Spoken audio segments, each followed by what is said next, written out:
introduce you. So, hi, I'm Jodi Cohen, and I'm super excited to be joined by Brian Hoyer, who has been on the cutting edge of EMFs and shielding long before it kind of crossed all of our paths. So, good for you for figuring this out early.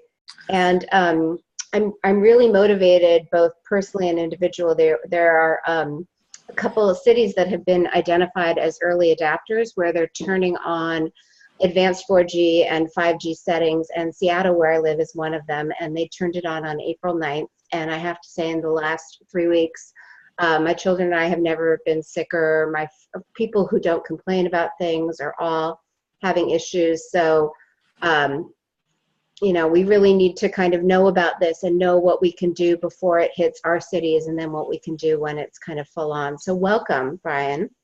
Thank you. I'm happy to be here. Thank you. And do you want to tell people a little bit about yourself and how you got into this area? Sure. Yeah. I got into the health field about 8 years ago now, with my daughter. When you become a parent, you kind of everything wakes up, and you realize that you're responsible for this other being that's in your life. And so I remember the exact moment coming home, laying this little creature on the bed, and thinking, hey, I'm responsible for this person. So that was kind of the start of me caring more about what I put into my body, being a father, and knowing that I need to be healthy to make a good life for my child. But with that, I became a nutritional therapy practitioner, and then I took advanced trainings. And one of those trainings that I took was with Dr. Dietrich Klinghardt, and he emphasizes in his practice taking care of all these electromagnetic stressors. In fact, it's the very first thing that he has his patients do before he's willing to work with them. Absolutely, and we should talk about that, because if they don't do that, nothing else works. Yes, yeah, and so my respect for him was very high. And I saw that, and so I started to incorporate that into my nutrition practice. And then as I was doing that, I was referring to people that were experts and things like that. And the recommendations that my clients got, I wasn't really satisfied with. And then I was looking into all the frequencies that we were being exposed to and all the products that were out there on the market in the United States. And they hadn't updated any of the products in like 15 years. Wow. So we have all these canopies and paints and things like that are here in the United States that are only tested up to 1,000 megahertz or 1 gigahertz, or up to 3 gigahertz. And they're very poor attenuation is what they call it in the shielding world. Right. So I was kind of on the lookout for the best products, and I happened to come across a YouTube video for GeoVital Academy, and they're an Austrian naturopathic and environmental medicine clinic that has been doing shielding over there for 35 years. And as things have gotten worse, because they're working with patients, they have updated their products and designed their own products for shielding. And they're way beyond what the products that we have here right now. I'm hoping that we can kind of have more competition and get more, better quality products here as well. But as of now, I'm ordering a lot of stuff from over there, and I'm using their system to evaluate people's homes, and I'm kind of adding in my own protocols as a practitioner and somebody who does some kinesiology and other things that we can do to kind of support people's bodies. So that's kind of my story right now. There's a lot more to say, and I'm sure we'll get into that, but that's a good start. It's a great start. Let me just make sure that we're kind of linked to, my assistant is texting me that she doesn't see us on Facebook. So hang on just one second. You stream on Facebook. Let me just make sure that this is going correctly.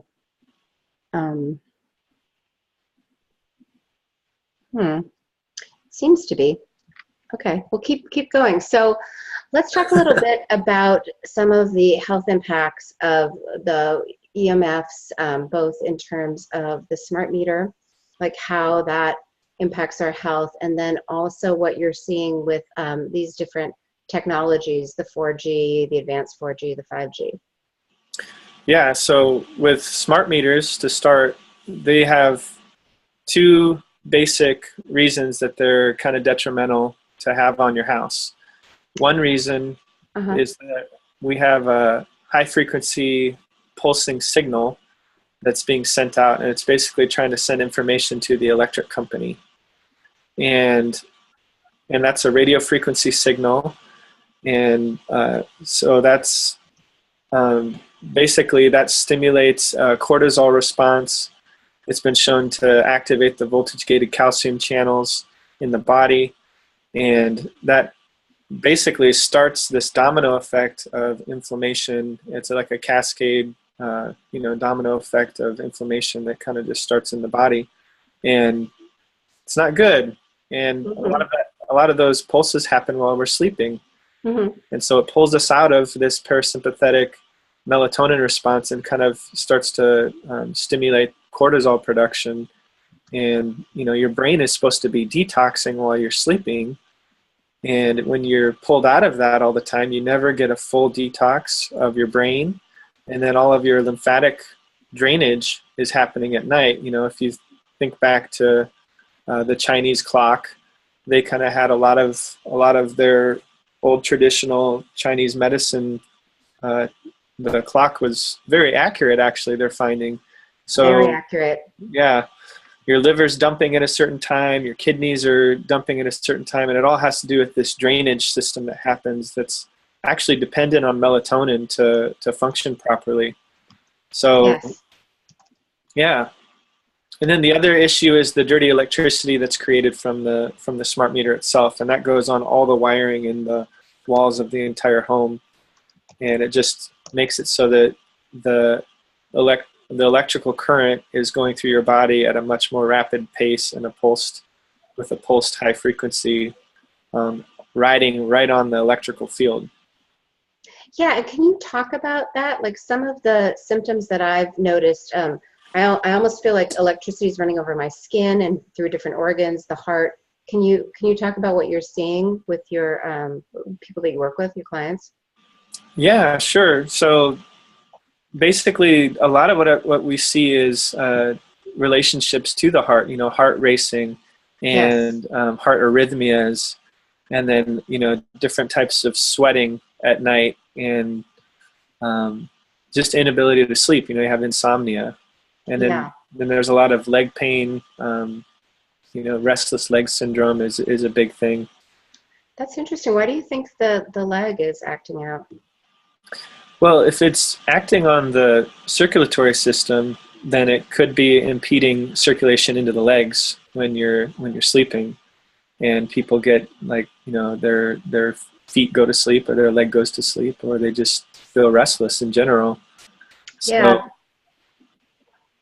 So, And let's talk a little bit about how it impairs sleep. The way people have described it is it's almost like you're skimming on the surface of sleep. You can't actually go into the deep sleeps, so you never feel like you've actually been rested when you wake up. Yeah, so in order for your body to truly go into that detox mode and for your brain to shrink, the brain has this lymphatic system, and it shrinks by about 40 to 60%, and then creates all this intercellular space for all these metabolites and toxins to kind of dump out while you're sleeping. And that's when melatonin floods the brain, and it's a very potent antioxidant, and so it's grabbing all these free radicals in there and pulling them out the back of the cerebral spinal fluid, and then out into the lymphatic system for the liver and the kidneys to process. So a lot of what we see is people having circulatory issues or cramping or whatever, because the toxins are dumping, but melatonin's not there in sufficient amounts to sweep it up. And so that stresses the kidneys, and some people have kidney issues or lower back pain as well. And Yeah, there's all kinds of things that are happening while we sleep. It's the body's ancestral healing time, and when we're not adequately getting that because we're exposed to all these stressors, it really is foundational for health. Yeah, and it's interesting too. I've wondered, I know that it impacts the body's ability to assimilate vitamin D and impacts how the body uses water. The main symptom I've seen is it seems to stress kind of the histamine response, like watery eyes and just, I've in my entire life, I've never had kind of sinus issues. All of a sudden I'm getting sinus issues. My son is getting nosebleeds that he's never had. So it's interesting how what I'm experiencing the impact of. So I'm curious if you can speak to that a little bit. Yeah, well, it's definitely going to be something that's different in every person. Yes. Wherever the weak link is in the body, when that cortisol goes up, then wherever the inflammation is, it's going to be acting up even more. So I listened to an interesting lecture this last weekend at the Limelight Conference with this guy. His name is Bob Miller. He's a classical naturopath, but he has this thing. He does this genetic coding business for it's kind of is he Tree of Life? I'm not sure. I don't even remember his business, but people they call him Genetic Bob, and but he's a really interesting guy, and he actually talks about the mast cell stimulation with in relation to genetics, and he kind of hypothesized at the conference that we need to study more in the realm of how EMFs are affecting the mast cells and the histamine response, because he thinks there's a big connection there. That is my personal experience. The dots that I've connected, it's definitely sleep. It's been interesting. There's been a lot of bizarre ear pain, and I wonder if that's a vagus nerve thing. And then the histamine response, just having watery eyes, which affects my eyesight, and kind of drainage issues that I never had. So it's I feel like necessity is the mother of invention. I'm learning a lot by accident or unintentionally. Yeah, well, and that's what it is. It's a big experiment on us, and we're so lucky we get to be the test victims, Yeah, and our children too, which is concerning. So let's talk a little bit about what people can do to protect their space and how to prioritize what they protect. And also, I know that the radio frequency, the RF frequency, is just one of many that you look at. So if you can talk a little bit about the services that you provide and how you help people assess what's happening in their homes and how to shield and protect and make their homes their sanctuaries. Sure. Yeah. So, with this whole 5G thing, that's kind of been the focus of a lot of what people are asking me lately. And what we don't realize is that for about 10 or 15 years, we've been exposed to these higher frequencies that everybody is under the impression we haven't been exposed to. So, and those are higher frequency microwaves and radio frequencies, and even kind of almost getting up into that millimeter wave frequency, which are some of the new bands that they're putting out with 5G. Mm-hmm. So these wireless transmissions are one thing that you need to pay attention to. But, on this side, I'm just going to kind of use the camera here to kind of illustrate something. So on this side, we have all the radio frequencies, the lower wavelengths of the high frequency. And on this side, we have the higher frequencies of the high frequency, the wireless. So this is all wireless here. Mm-hmm. And the radio frequencies actually travel through solid objects much easier and much faster. So you think of back before we had so many frequencies in our airwaves, you could get AM radio stations hundreds and maybe even 1,000 miles away. You could get an AM radio station that's broadcasting 1,000 miles away. Mm-hmm. So it'll go through trees and rocks and things like that. But the higher that frequency gets, so 540 I think is the lowest AM frequency, 540 megahertz. And so as you get up into the into the higher frequencies, it gets harder to go through solid objects, all the way up to about 28 to 30 gigahertz. Mm-hmm. And that's 28,000 megahertz. So you have this big spectrum. As it gets higher, it gets a little harder to penetrate through these solid objects. But there's a range here where it's kind of like a bell curve. It will actually penetrate through solid objects really well up until a certain point. So Okay. the 5G frequencies that they're planning on launching on like every single neighborhood, every single tower in the neighborhood, they're operating at these higher frequencies that are only broadcasting line of sight. And so there's a lot of studies that show skin conditions with those frequencies. So, but they're also intensifying these frequencies over here that can go through solid objects better. And so what we really need to focus on is these frequencies over here and blocking those, because these will be blocked more easily if we block these, because these don't go through solid objects as well. Oh, I see. So if we think of like the boundaries in the body, like the skin is the first boundary. So since it doesn't go through solid objects, like I've definitely experienced it on my skin.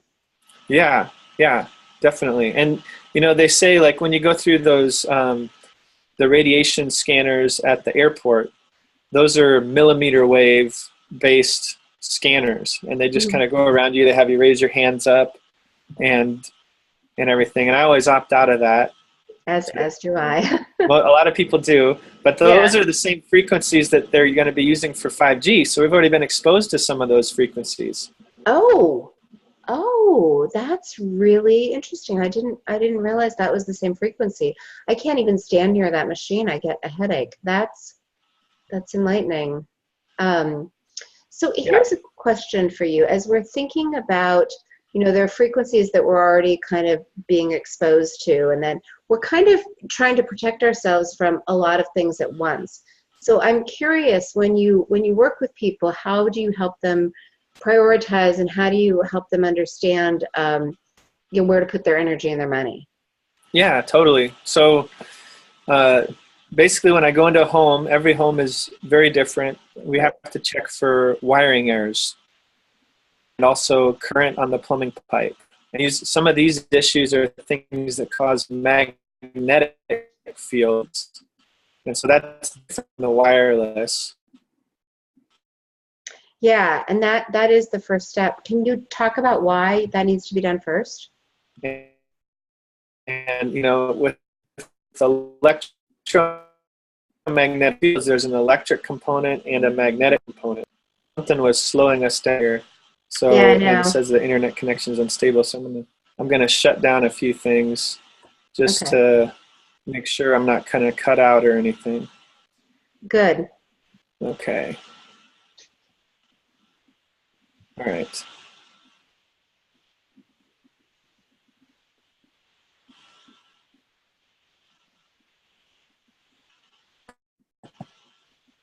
Okay. Can you hear me still? Yes, this is perfect. Thank you. I know technology. Okay. Yeah. So when I go into a home, I'm checking for, electric fields. I'm checking for magnetic fields. I'm checking for the wireless transmissions.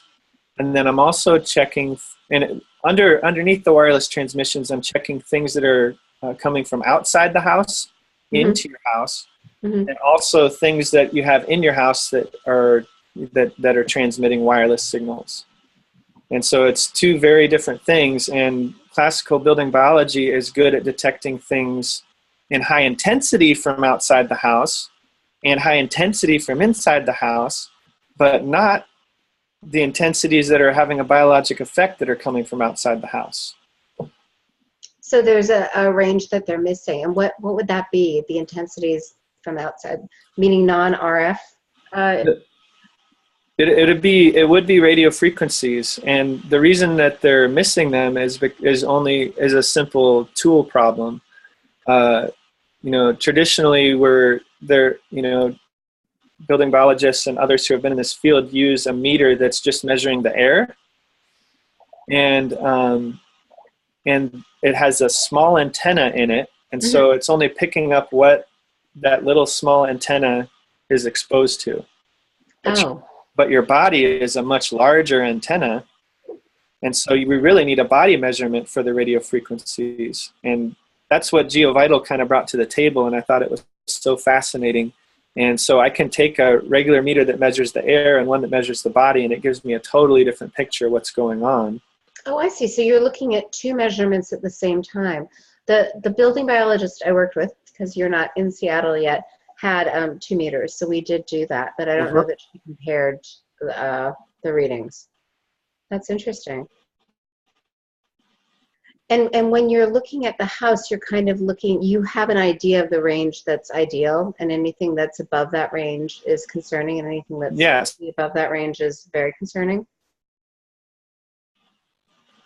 Yeah, exactly. And that's based off of over 250,000 patients GeoVital, and they're see them from, you know, the shielding and the measurements and everything. So we take that measurement, and then there's a body voltage measurement we take in the bed, and then there's magnetic field readings that we like to see, and then also the geopathic stress is the 4th thing that we test for, and that's radiation. What that is?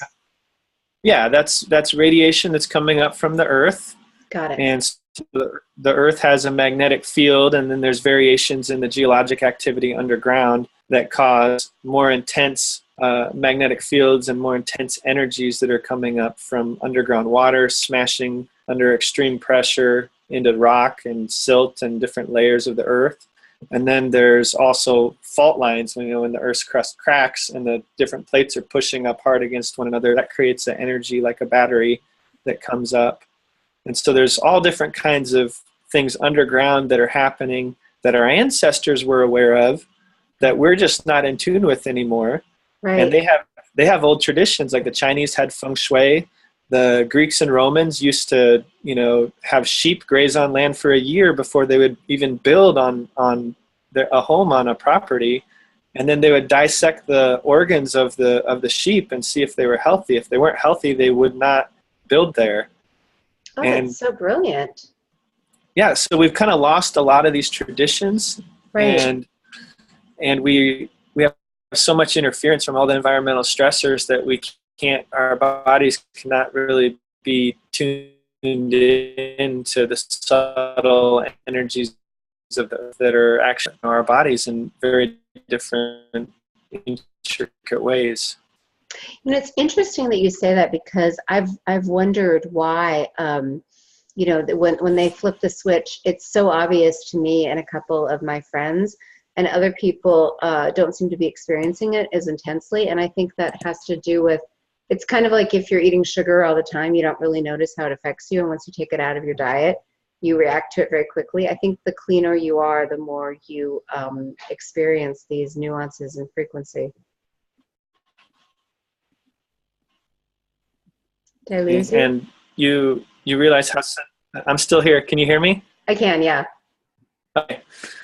Yeah, I heard what you said. So I think that's very true. But one of the interesting things with EMF is after you shield it and your body starts to repair, you kind of have more resiliency.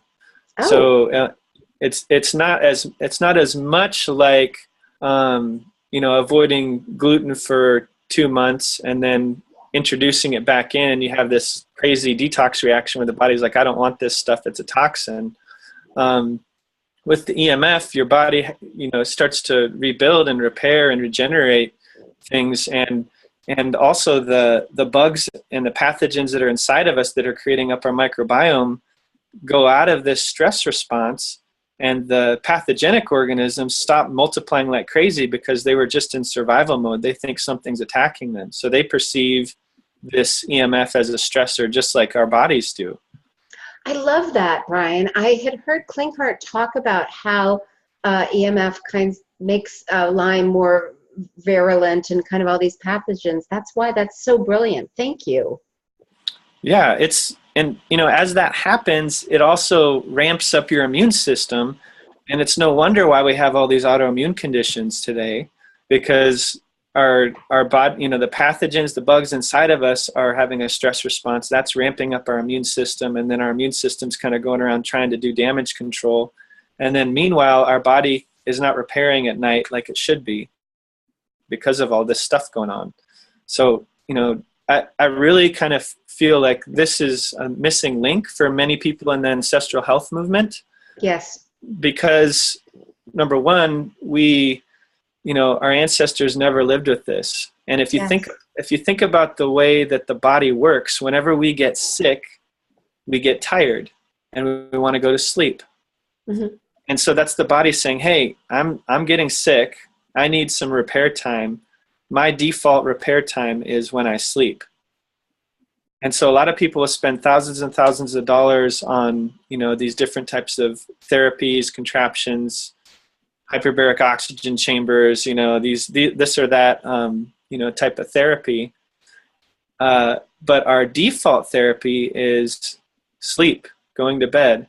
And so when I go into a home and I'm testing for these 4 different types of stressors, my goal is to recreate this ancestral healing space in the bedroom so you can just go to bed, 100% compliance. It's great for kids. You don't have to force them to eat something they don't want to eat. You don't have to force them to take a supplement that's really hard to cram down their throat. Yes. Or sit in the sauna for this long, or do some therapy that's uncomfortable. All they have to do is go to bed. Right. And they get their healing therapy for that night. I love so many things about what you just said. I mean, you hit so many nails on the head. I was listening to Evan Brand had a podcast with Jack Cruz where he was basically saying that it's not food anymore, that autoimmunity is caused by EMFs, that hands down, that there are people that are on the perfect autoimmune diet that are basically surviving on bone broth, that are all of a sudden getting new autoimmune diseases. And if food was the answer, then food would be, you know, healing it as opposed to causing more issues. So I just really love your message. That's fantastic. So I think we're all in agreement that everyone wants kind of a sleep sanctuary. So I'm curious, you take all your measurements, you kind of help people ascertain where they need to shield a little bit better. And then is there, I know there's no one size fits all, but you did mention grounding the house. Do you think that's a safe place where everyone can start? People who don't have 5G turned on can just check their wiring and make sure that it's grounded? Yeah, you know, there's some issues that we're uncovering with the whole idea of even grounding the house, because let's talk about that. Yeah, there's this you know, in Europe their power companies have a wire that goes out to the house and provides the house with electricity, and then they also have a wire that goes back, so that completes the circuit. So it's a very clean transaction from the power company to the house and back. In the United States, what we have is a whole different transaction, and it's very messy. We have a wire that goes out from the electric company to your house, but then there is no wire that goes back to the power company to make that clean transaction. We just stick it into the ground. Yeah. And so that's what we call grounding, right? Yeah. And so that current goes back to the power company through the ground, supposedly.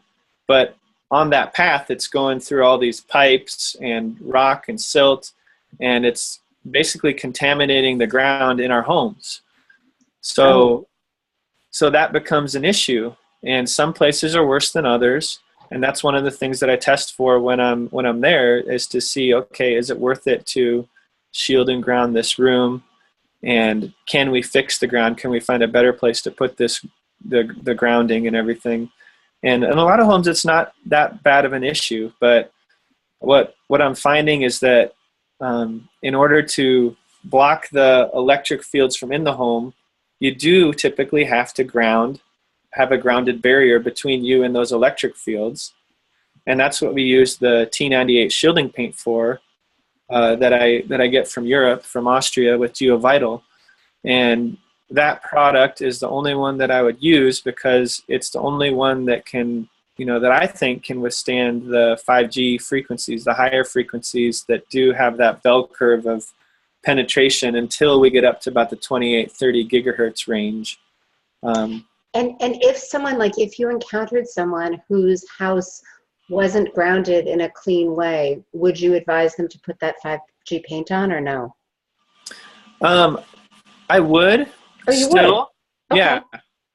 Yeah. It would just be the question of whether it would be better to ground it or not ground it, and that's where I would bring in my setup and test to see what the best option would be, because every single situation is different. So I have this portable test kit that I set up with all the shielding materials, and I can test that in your house. Oh, that's so interesting. So it's like your little supplement box. You can assess the house like you would assess a client. Yeah, and I can set this up in the person's house and see what readings we would get once it's shielded in as perfect a way as possible. And that's how we do it. We have to take all these different body measurements. It's not just measuring the air. It's not just measuring the wall or the floor or the pipes. It's measuring the body and seeing what effect it's having on the body. And that is the protocol. That's the highest standard in all of EMF radiation inspections or assessments or whatever you want to call it. We have to measure the body, and that's just the way it is.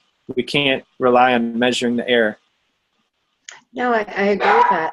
And, sorry, my dog's a little excited. The next level, in addition to kind of grounding the electricity, what do you think of? You mentioned paint.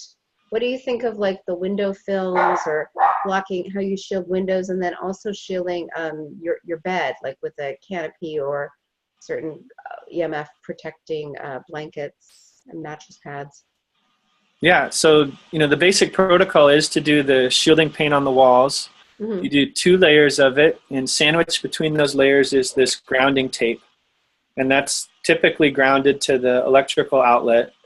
And we try to clean that up before we get that grounded, and I have a way to test that. And can any painter do this, or do you need specific painters who know how to do this? I mean, I'm working on getting some crews that know how to do this. There's a flooring company in Seattle that I'm working with to actually implement all these solutions. Oh, great. And the guy who owns it, he's really passionate about it. So once I get him on fully on board and fully trained and everything, I'll give out his information. But for now, I can't really do that. But right. Yes, typically, there's tutorial videos on how to do this. GeoVital has it on their website, and it goes step by step on how to do it. In fact, the title of the video is "Shielding a Room. Anybody can do it." So it's if you know how to paint, you can shield a room. And many of my clients, probably about a third of them, do it on their own. Okay. And it's very doable. And do you have them paint the ceiling as well? Yeah, all walls, the ceiling, and if you can do it, I would even do the floor if it makes sense to do it. Otherwise, we have this mesh that we put underneath carpeting or underneath hardwood flooring, and that's grounded. Or we can also just, if you already have a hardwood floor installed, we can install it underneath the area rug right under the bed, and that takes care of anything that's coming up through the floor. Yeah, and talk about that a little bit, because one of the women I was talking to makes shielding blankets, but she was saying that if you're not on the ground level floor, you have to have a shielding mattress cover as well. Otherwise, it almost bounces back the EMF into you. Yeah, that's what a lot of people have to be really careful about, and that's why having an assessment is really key, because you want to know where it's coming from, and you want to have it to where your body measurement is as low as possible. And so, go ahead. Yeah, if it's not, then you could be a lot of people will want to just shield one wall because the smart meter's on the other side, and they don't realize that there's a cell phone tower that's opposite the smart meter that's basically coming right into the room and bouncing off that shielding paint and going onto them while they're sleeping. Yeah, so it's a little bit like a ricochet or a boomerang. Yeah, and that's why the protocol is to do the paint, and then for the windows we have this high attenuating fabric that GeoVital has as well, and right now that's the best fabric that's on the market that's hypoallergenic. There are some other high attenuating fabrics from Germany that you can get that have a little bit of shredding of the metallic material that comes off, and most of my clients are very chemical sensitive as well as electro hypersensitive, and so hypoallergenic materials is very important to them, and so that's why I use the Nova. What do you think of the films that you can put on the windows?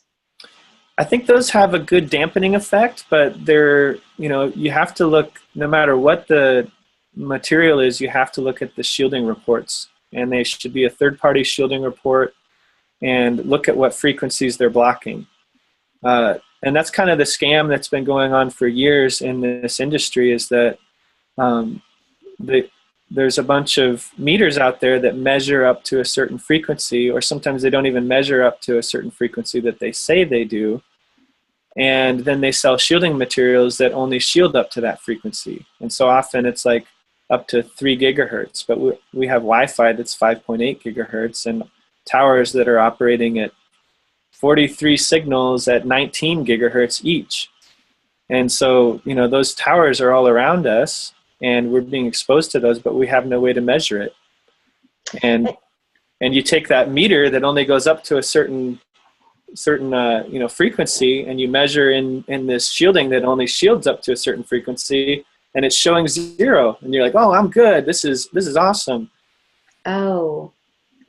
But that's really that's really tricky thing with 5G, is that the being exposed to are beyond the affordable meters that we can all purchase and measure. So there's some meters that can measure 5G, but they're like $15,000-$20,000 a piece, and some of them are even more. So I'm saving up for one. If I can get busy enough, then maybe I can do it. But nobody, to my knowledge, is out there that's in this field is measuring anything beyond about 10 gigahertz.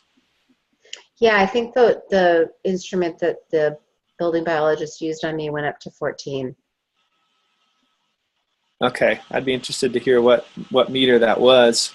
I'll find out for you. Yeah, that'd be great. I mean, my intention with this is to be unbelievably transparent, because it is so overwhelming. And in fact, you said something. What she kind of told me was, oh, just get the canopy for the bed. So I had a metal bed frame, which the minute I got rid of that, I felt different. Like, we can talk about that, but that was a crazy experience. So I bought this all wood bed frame, and I listened to what you said, and I made sure that there are no metal rods in it or anything like that, which was interesting. It requires a lot of journalistic integrity to talk to the right people at Pottery Barn and Crate and Barrel and all these places. Right. And I got a mattress that has no metal springs, and I'm hoping that canopy is enough. But you said, well, don't waste your money on a canopy because it's not going to go to 5G. But there's not anything for 5G yet. So it's a little bit of, I'm kind of in triage. And when you're in triage, you're in a different space than when you're in long-term planning. So I'd love it if you could talk to both the triage experience and, if you have time to plan this out more methodically, what you would do. Yeah, so what I would do is, if budget's an issue, you do and you're in a more transient type of situation, then do one layer of the shielding paint and then do a canopy, even if it's not as good. But the fabric that GeoVital has shields at 36 decibels up to 8 gigahertz. And a bulk of the frequencies that we're being exposed to are in that 0 to 8 gigahertz range. The next best canopy is another product that only goes up to 3 gigahertz, and it's a very popular canopy that they sell online at various websites for EMF mitigation. And it's at 3 gigahertz. I think that it's about 32 decibels. And so when it goes beyond that, when it gets below 30 decibels, it's basically worthless for health recoveries. That's something that GeoVital found. That's why they had to keep increasing the quality of their products over the years to match the recoveries of their patients, because when something wasn't working, in order for them to stay in business and keep helping their patients, they need to improve. And that's what they've done over the years. So I'm kind of standing on their shoulders, really. It's not me that has all the answers. I'm just looking at the data and understanding it the best that I can, and putting together the best solutions in the world right now. Yeah, and I think that's what we're all doing. So I'm curious, what did you mean by that 30 decibels? So they're popular shielding canopies that aren't really shielding. Is that what you're saying? Yeah, they're not shielding at the frequencies that we're being exposed to. They're doing something, but the higher the frequency gets, it's it's a different type of shielding. So it can shield really well at 1,000 megahertz or 1 gigahertz, but it doesn't shield for worth anything at 2.4 gigahertz or 3 gigahertz or 7. No, I get it. My daughter had an amazing kindergarten teacher that then went on to teach fourth grade, and she was great at kindergarten, but not so great at fourth grade. So I get it. Yeah, it's the same type of thing. Yeah. Yeah. Wow. So where do people start? So you think people should start with the paint, and if they're painting, they probably have to shield the windows too, right? Because they can't. You were saying if you just paint one wall, frequencies can bounce off of it. So is there an approach they need to take to the paint to make sure that it's really covered in a sanctuary?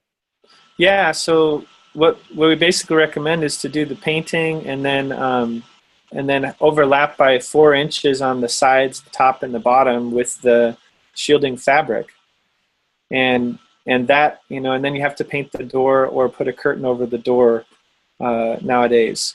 And How come?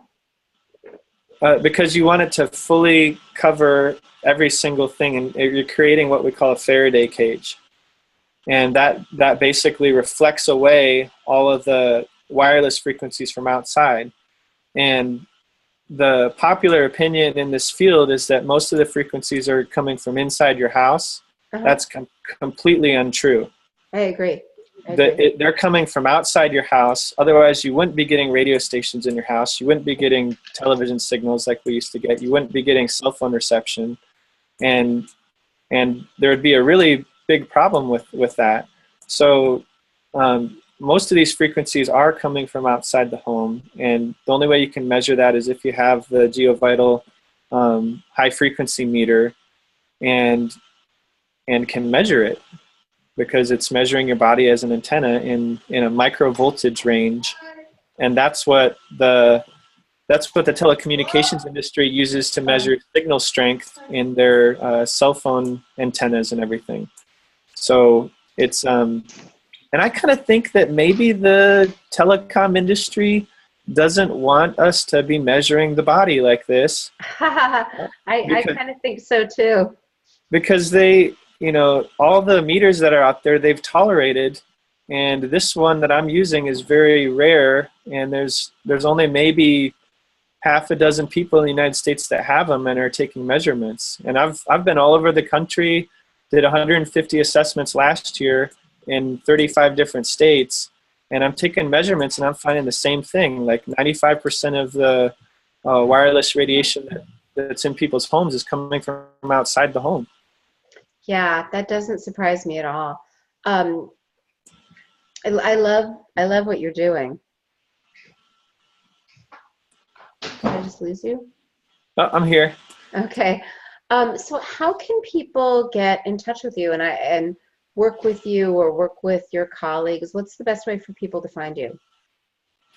Yeah, my business name is Shielded Healing, and you can go to shieldedhealing.com and just fill out an interest form to see, if you're interested in having a home assessment done. I'm actually starting to train other people to do what I do with my standards and everything. So go on there, fill it out. When I'm in your area, I'll send you an email that I'm coming, and you'll be on my list. So typically I do workshops all around the country. If I get enough people interested in a certain area, I'll come, or I'll send one of my consultants to come as well. But yeah, that's the best way to get in touch. I also am on Facebook, and I post a lot of interesting videos and things on there. I've tested infrared saunas and all kinds of things. Yeah, and I will endorsement. Obviously I'm deep into this, and Brian does an amazing job, and I love the way you explain the health ramifications. So when are you going to be in Seattle? I'm going to try to put something together for you to talk to a group. Yeah, I'll try to be there sometime this summer, probably in June or July. I have to talk to the wife and organize it with the girls. So yeah. And what are some things, like, I know it's funny, I was thinking this whole field is a boondoggle for people who sew, because the fabric is available, but then you have to turn it into something. And I know your wife makes cell phone protective pouches and things like that. How can people get started? Like, you know, if they just, they heard this, they want to take action, would you recommend going straight to the paint and the shielding, a canopy? What's a good first step, and what kind of budget might they expect they would need for something like that? well, there's a lot of really easy things that you can do right in the home right away. You know, Okay. things like unplugging everything in the bedroom, that'll lower your body voltage from the electric fields. Turning off the breaker to your room is okay practice, but you know, about 2/3 of the time, well, more than that, about 80% of the time, that's not enough. You're not going to get your body down to a good level, and even about 40% of the time, you can turn off all the breakers to the house, and you still have a high body voltage. So, but unplugging things does help. Moving the bed away from the wall. Oh, why?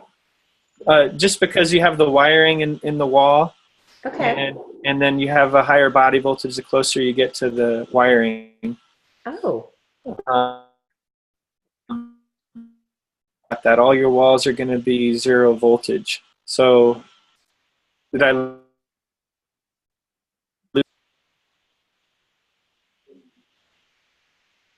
Can you hear me?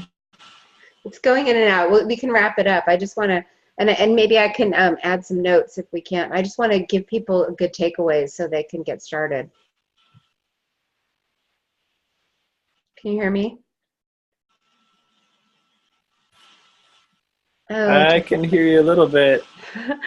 it's funny now that they're turning everything on. Okay. My Wi-Fi's worse. All right. Well, we'll wrap it up. Just to give you, to be respectful of your time, but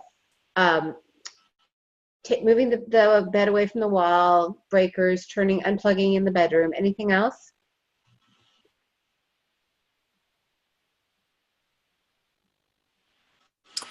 There's so much more.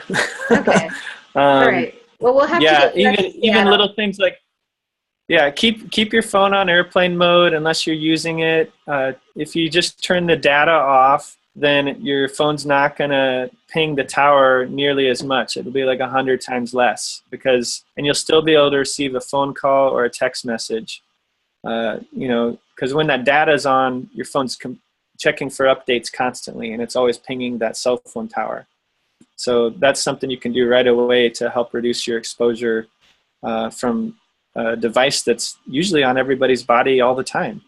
That was the one thing they did have me. They measured my own frequency, and the minute I turned my cell phone off and walked away, it went way down.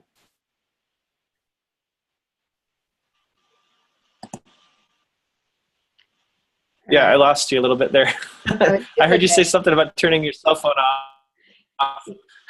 Yeah, no, it helps with the frequency. All right, this is really great. Thank you so much for your time and for sharing this with our community. I really appreciate everything you have to share. Thank you. Thank you. It was great to be here. Yeah. Thanks, Jodi. Thank you. Take care. Yep. Thank you.